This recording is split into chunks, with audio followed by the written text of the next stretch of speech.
Okay, good afternoon. So I'm just looking up to check the time.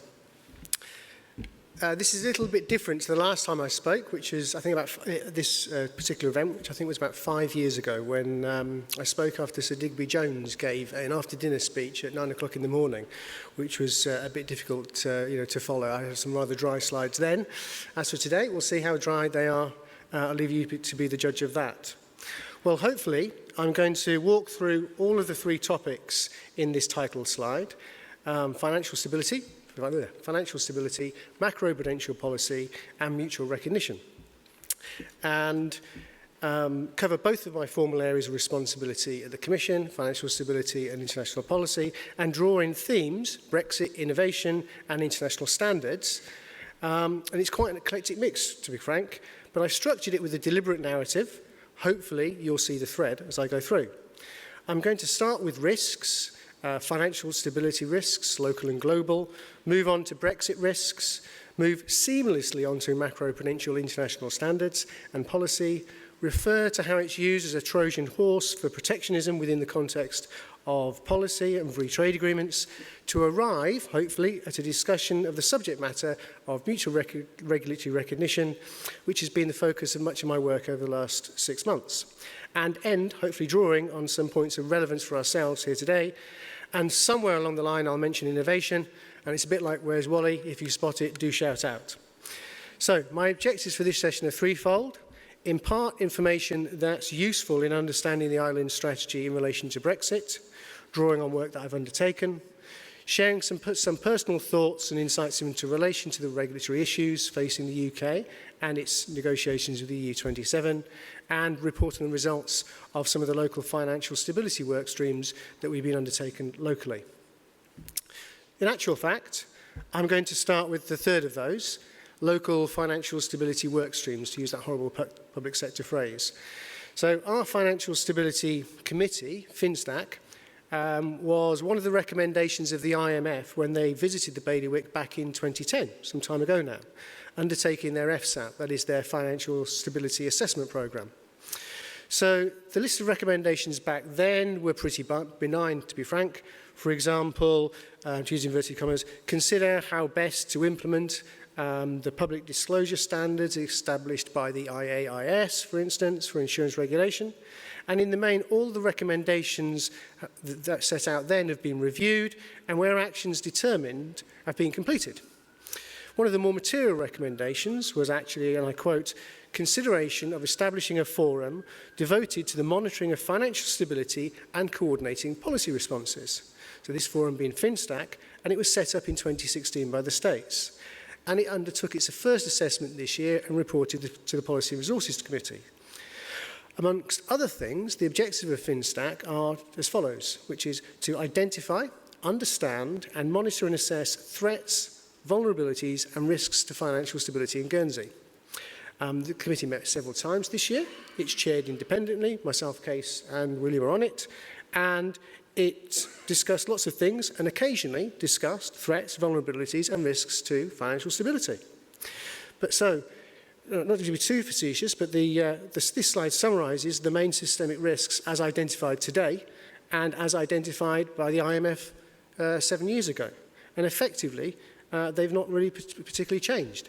I've got a soft spot for sort of soft pop cultural references, and if I wasn't constrained by the House template, I'd have a watermark of Andy McDowell and Bill Murray. And in fact, I'd probably use the same for this one which outlines what I believe are the greatest risks to financial stability today. These are risks that could readily materialise and catalyse instability into asset classes and financial markets locally, and over which we must remain vigilant. 40% of Western sovereign debt is held by central banks. Corporate debt is some 30% higher than it was as a share of GDP than in 2007. I make no apologies for being a bore on the subject of debt and QE. Those that read my Guernsey Press column back in 2014 will vouch for my obsession with this particular risks. I do feel a little bit like Tony Dye with my continually calling of these risks, and for all our sakes, it's be best if I was wrong. But as you see, I've rather self-servingly compared my opinion with that of the recently retired German finance minister, and they're pretty consistent. But feeling sensitive to accusations of glass half emptyism, which quite often happens, in a sop to cheerfulness, writing for our annual report earlier this year, I suggested that at the beginning of the year, that in 12 months' time, the likeliest outcome was to be writing exactly the same sentiment again. Now, frankly, there's only 1 month to go, but it does feel like an eternity because it's only one more month to be wrong.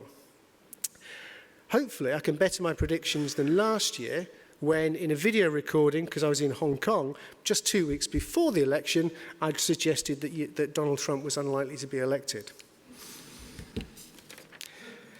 Now, I like to think I've got a better track record on appreciating Brexit risks than calling the US election. And so, ahead of the Brexit vote in 2016, before I went on holiday, I rather confidently wrote in my report to commissioners that I consider there to be in actuality, few financial stability risks associated with the Brexit vote itself.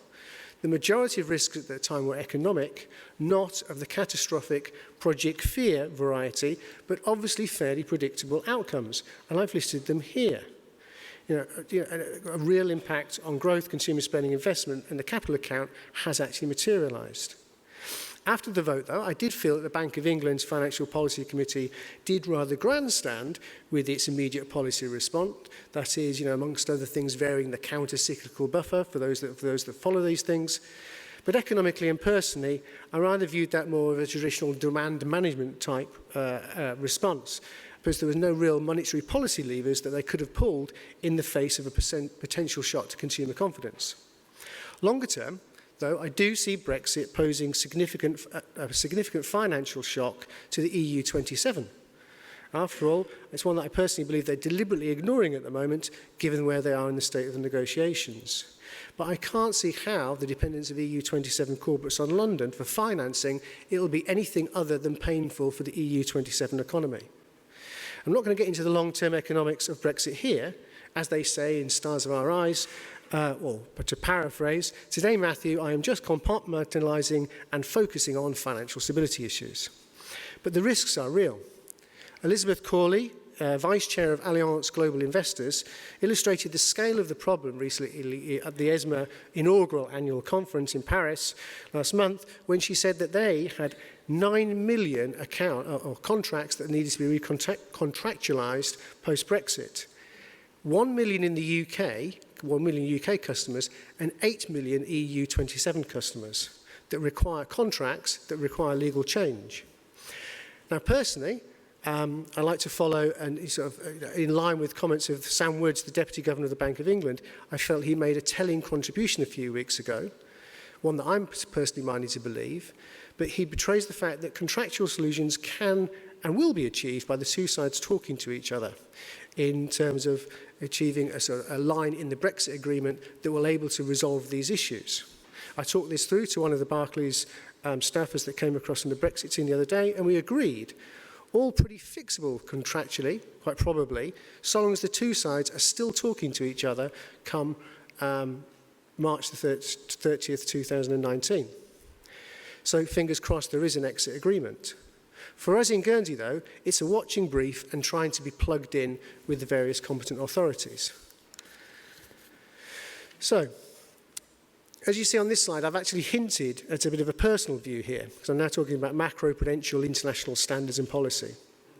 And my personal view is that perhaps that global policymakers have tended to be overly focused on making the system more resilient rather than actually focused on trying to do anything about preventing problems occurring in the first place. If I had £1 for every time I read the recommended policy response in response to a build-up of systemic risk being further close monitoring required, I'd be very rich by now. So one of my ongoing work streams in the Commission, to use that horrible public sector phrase again, is the assessment of our current macroprudential policies and financial stability standards. In general, I'm talking about the relevant section of the relevant principle of the global standard setting standard, but also for what's useful to us to ensure that we conform, which is so that we can continue to conform to international standards. But also, what's very useful for guidance in policy terms, are these two documents here. The first being a joint document by the International Monetary Fund Financial Stability Board and the Bank for International Settlements, which published a report in August 2016, Elements of Effective Macroprudential Policy. It's useful for benchmarking our policy practice, and importantly, it provides guidance as to their thinking on future direction. I've heavily abridged their key recommendations here, and I've italicised what I think is a material point, addressing systemic risk from across the financial system. For that, which I should read, a broad range of policy tools to address systemic risk from over time and from across the financial system, for which read the shadow banking system. That is, lending done outside the regulated banking sector.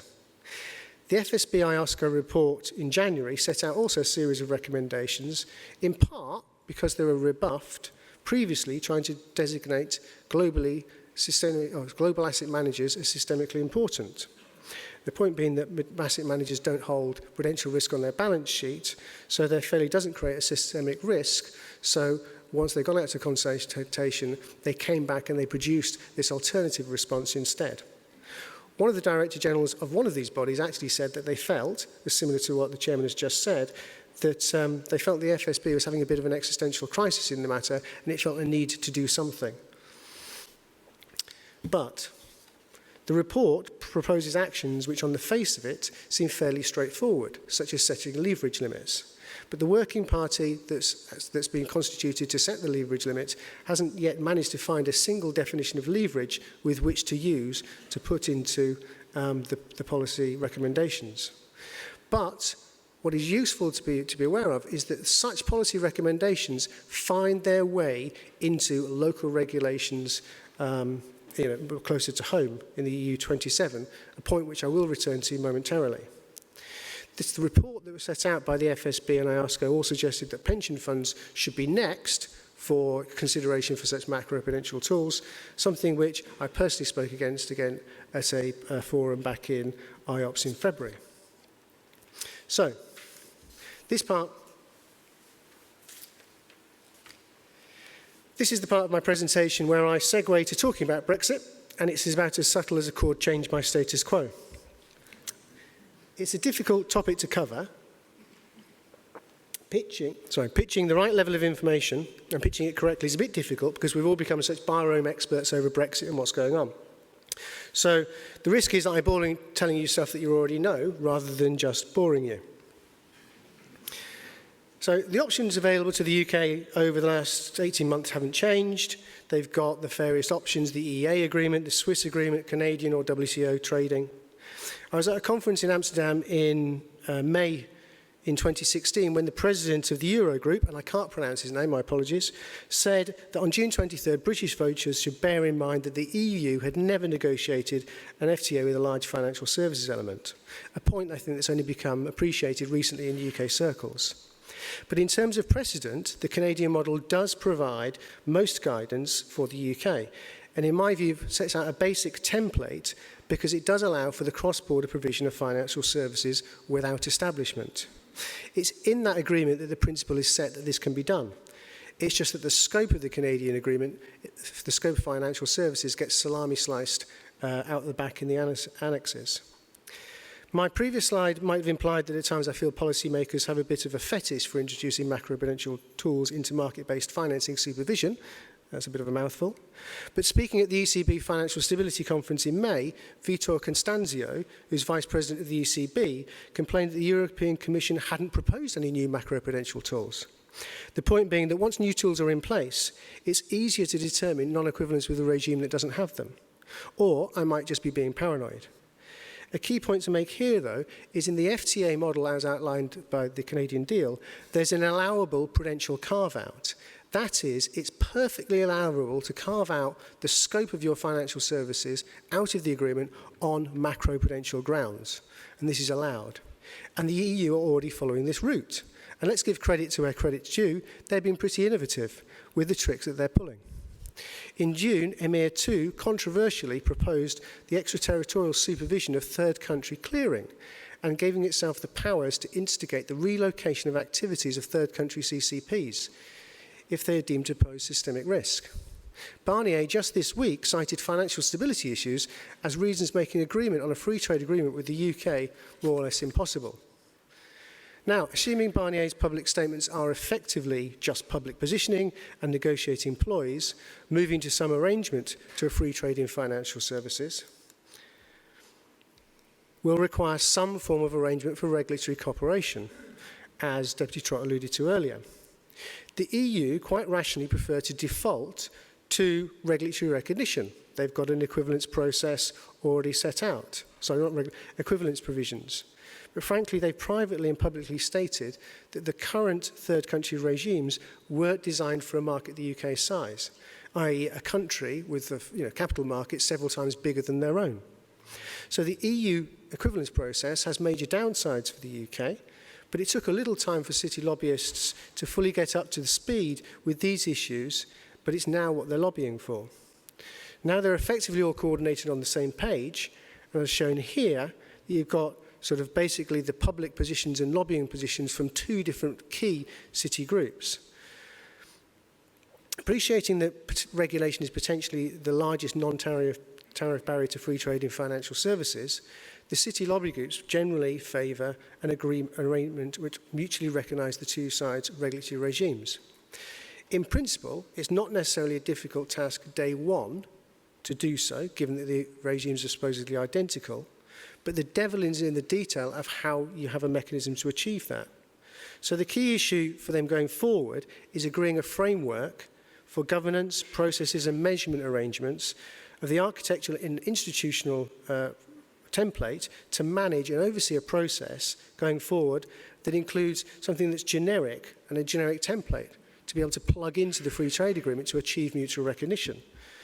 And agreeing some sort of potentially joint supervisory arrangements for clearing, for example.